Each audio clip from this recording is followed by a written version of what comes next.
Milí občania, dobre som počul, mimovládkar Vladimír Bilčík, europoslanec, bol iniciátorom a spoluautorom rezolúcie, ktorá bola odsúhlasená aktuálne v Európskej únii, v Europarlamente, a ktorá sa vyšpinila na Slovenskú republiku, na občanov Slovenskej republiky a na vládu, legitímne zvolenú, nech si o nej myslíme, čo chceme.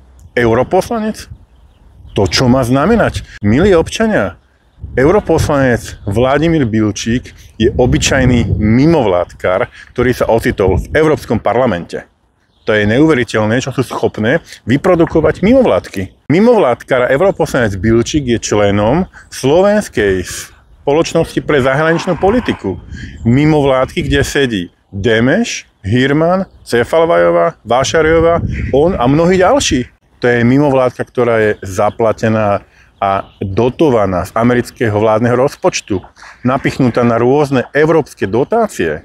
To je človek, ktorého vychoval mimovládny sektor a ocitol sa v roku 2019 na eurokandidátke.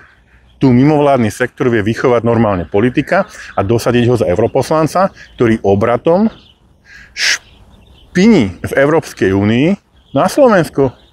A títo ľudia dokonca sú aj za rezolúciami Európskej únie voči dezinformáciám. Nech sa páči.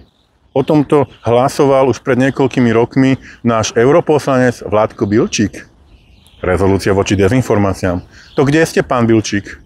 Milí občania, na tomto môžeme vidieť, že musíme dávať veľký pozor na to, aké osoby, akých ľudí, akých Slovákov vysielame do Európy a do Europarlamentu, aby obhajovali naše slovenské záujmy, lebo sa môže veľmi ľahko stať, že tam slovenské záujmy obhajovať nebudú a budú obhajovať záujmy Európskej únie alebo Spojených štátov amerických.